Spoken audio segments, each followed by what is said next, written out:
Fire away, lads. All right. Dan, the end of the campaign, what have you made of it so far, and how are you looking forward to Australia? Looking forward to hopefully finishing with a victory. Obviously, I think everyone was fully aware that the New Zealand game was going to be a difficult ask for us in that first week.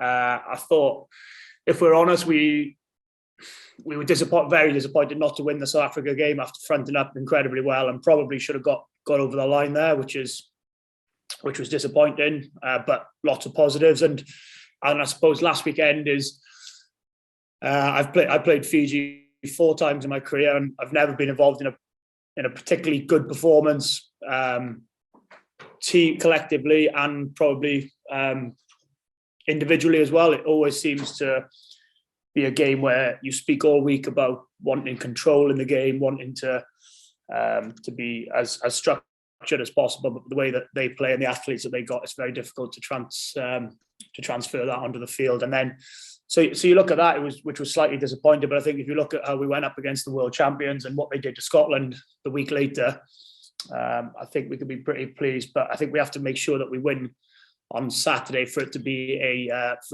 decent autumn. Otherwise, it will be disappointing. You seemed frustrated last Saturday. Would that be fair to say, Dan? Wouldn't say any more than I have throughout my whole career.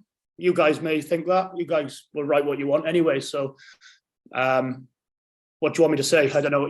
What are you looking for? What do you want me to say? It was frustrating. No, I just meant about. It was frustrating. It was frustrating that we didn't play as well as we wanted. It was frustrating that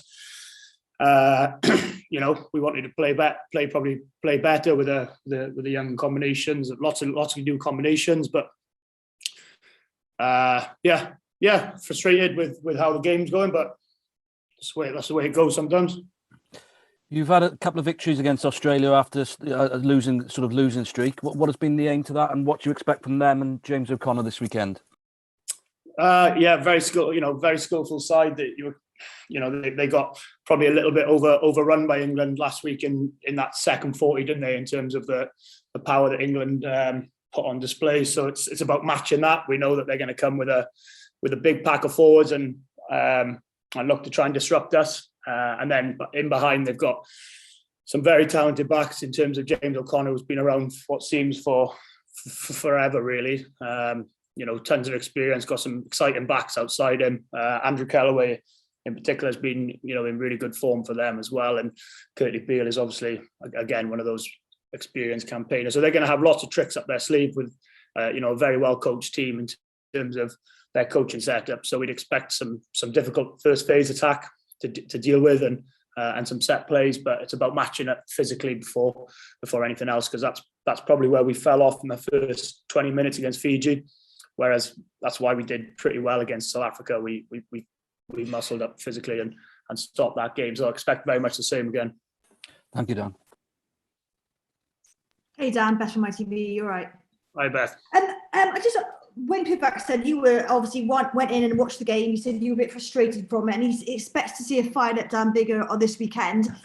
He said you're also the model student as well, that you always look, at your game. I know elite players do as well, but do you find that you're never going to be satisfied, given you've been around a long time? But I don't think you guys have been satisfied with me for 10 years. So there'll be. Hey, that's from my point of view. I don't know. I'm not really sure what you want me to say or what you want to write, really, and how this is going to be interpreted or fished out or whatever, because I don't know what more to say. Was I overly happy with how I played on Saturday? Probably not. Have I played better? Absolutely.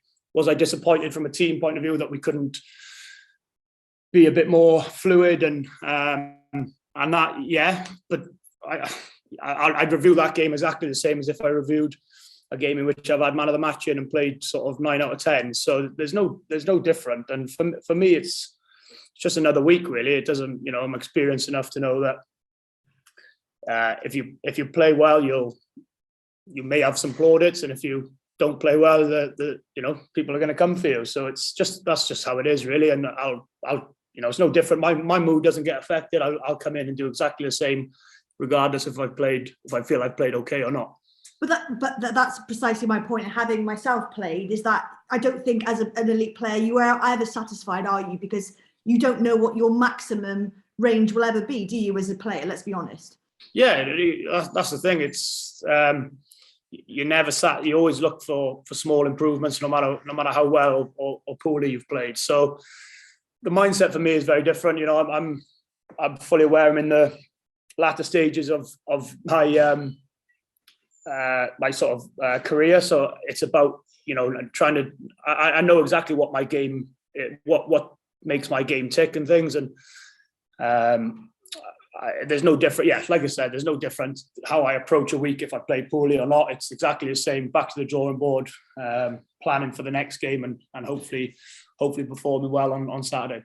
I call it the snakes and ladders. Just when you think you've got to, you know, up a ladder, a little snake comes. But on a serious note as well, whilst you are the model student, you are almost a teacher for some. I know recently there was pictures of you putting your arm around a young fly half. I think Freddie Stewart this week talked to you about you under the high ball. I know, I appreciate that, you know, there may be a perception that you think the press and the public talked to you about as a fly half, but ultimately you are in a class which people look at you and watch you, and you want to pass that on as well. Yeah, absolutely, and that's what's great about the squad at the minute here is I feel like that's sort of almost part of a role that you inherit when you become a senior player and have been around the block a little bit and things like that. So yeah, I suppose for me it's nice to be able to pass on, because I always feel when I was that sort of 19, 20-year-old coming through that you were desperate for, you know, some support and help and sometimes a bit of motivation as well, in terms of it's not all putting arms around people and things. Sometimes it's a bit of a kick up the backside, and sometimes it's sort of getting boys fired up and getting boys used to what international rugby is about, because it's certainly not all fancy stuff and high points. It's about sometimes digging in and grinding through some tough times as well. So yeah, definitely that's part and parcel of becoming a senior player. And I know when athletes get into their 30s, it's almost like, you know, when are they going to end? Which I think is actually nowadays, I think is a bit ridiculous. But, you know, where would you rate yourself now? It's not a secret that when players get older in any sport, they think about the game differently. But how are you feeling? Forget about the spiky last weekend and this media lot. How do you rate your career at the moment? I like to think I've done okay. I think I feel I you know, you can take this however you want, but I feel like I've become a better player since going to Northampton. I feel like I've learned more about myself going there, and I feel like I was 32, turned 32 last month, but I don't feel 32 when I'm training or playing. I feel, you know, just as, you know, especially being in a team in Northampton at the minute, which is a young, fresh team. We've got loads of young boys and bringing that out in me. I feel like I've still got tons and tons to give. So, yeah, I suppose just, I'd like to think I've done okay.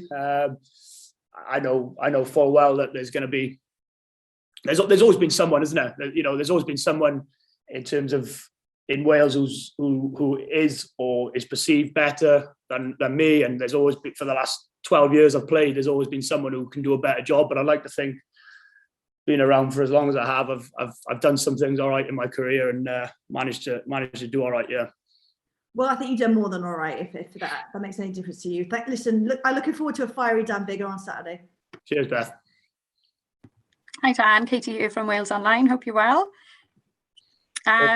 So, you know, you could say then there's a bit more competition for fly half in this campaign than there have been in the last couple, with Gareth coming back and also Reece and Callum as well.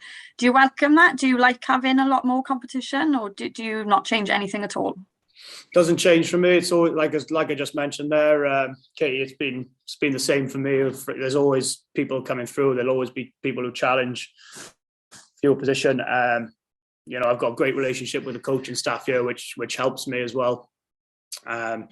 So I just feel, yeah. And again, when you become a bit more experienced, you realise that the most important thing is, you know, we have discussions privately with coaches and groups and players and things like that. So for me, it's just I know exactly where I'm at with the coaches. I know what they want me to get better at. I know what they like about me.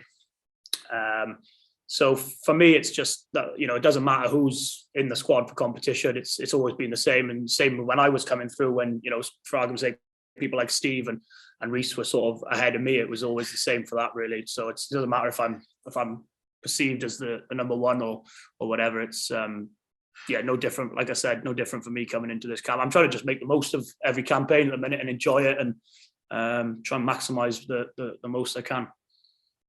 And you said you don't feel 32. By the next World Cup, I think you'll be 34. How big a target is getting there for you? Massive. I think that's the real aim. To if I can get to that World Cup, I'd like to think that that's a realistic aim, especially coming off the back of a successful Six Nations last time around. I'd like to think that that's definitely a realistic aim. And like I said, when I stop training, I feel 32. But when I'm in training and in amongst it and playing, I certainly don't feel that. Great. And last one, if that's okay. A couple of maybe more youngsters around the squad than they would have been had everyone been fit. Who has kind of impressed you either around training or in games? Maybe some of the younger faces we're not so used to seeing. I think, definitely. It's definitely a different squad to probably what we've certainly been used to. Quite a settled squad over the last few years in terms of a similar faces. But you look, someone like Tame Basham's done really well in terms of coming in, putting his hand up, obviously up against it, probably in the most competitive position in the squad. You look at the players that are out injured. So he's been excellent. Adam Beard's been brilliant, even though I'm not sure 25 or 30 caps or whatever he's got now, but certainly seems like he's got a heck of a lot more about him than that in terms of running the line out, sort of stepping up as a real sort of senior figure in that pack with like you said, a lot of boys out injured. So those two have stood up really well in obviously difficult circumstances with the amount of players we've had out. Thank you, and good luck for the weekend. Cheers. Hi Dan, Will here. How's it going? Hey Will, yeah, good mate. You okay? Yeah, all good. I've got a totally random question for you. So it's not about rugby. We saw you at Old Trafford the other week. Were you giving Sir Alex some advice? Well, it wasn't much good advice. They were 5-0 down at that point. But I was. We've got a good contact up in Man United actually, and obviously for me living in Northampton, it's only a couple of hours up from there. So I try to get up. We went a few weeks before as well, and we managed to. Usain Bolt was there, and we were in the director's lounge. Nice. So I managed to have dinner with Usain Bolt, which was pretty surreal, really. So I took a mate from school and a couple of lads from Northampton. So I think I'm pretty high on I should be getting a decent Christmas present from those boys this year. Yeah, absolutely. So what can you? Well, I don't know. Have you got any big tips for Ole? What's he getting wrong?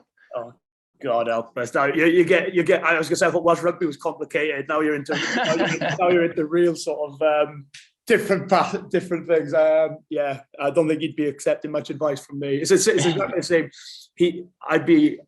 It's exactly the same as like everyone's got an opinion on the Welsh outside half or the Welsh rugby, and it's a little bit like that at the minute with them. Everyone knows what.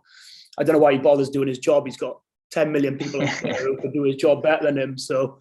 God knows what's going on there.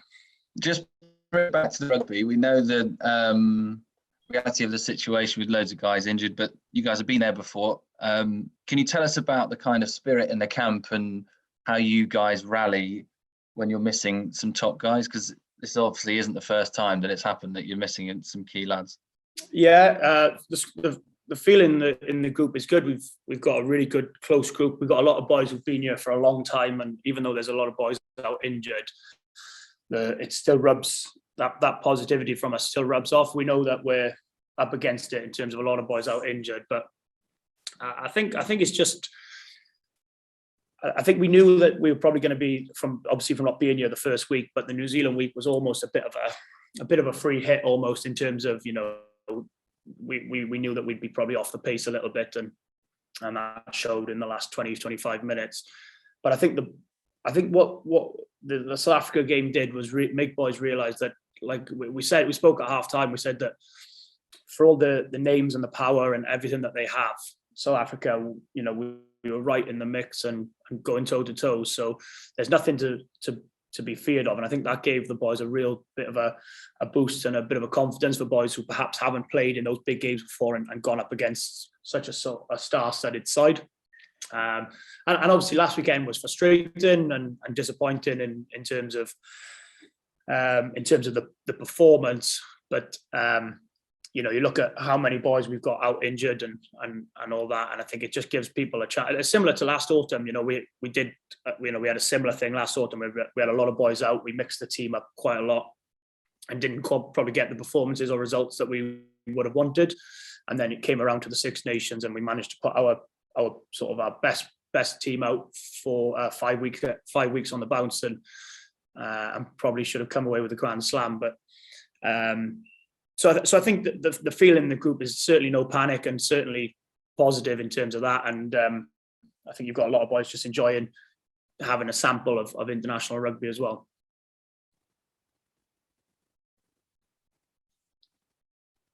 Thank you, everyone.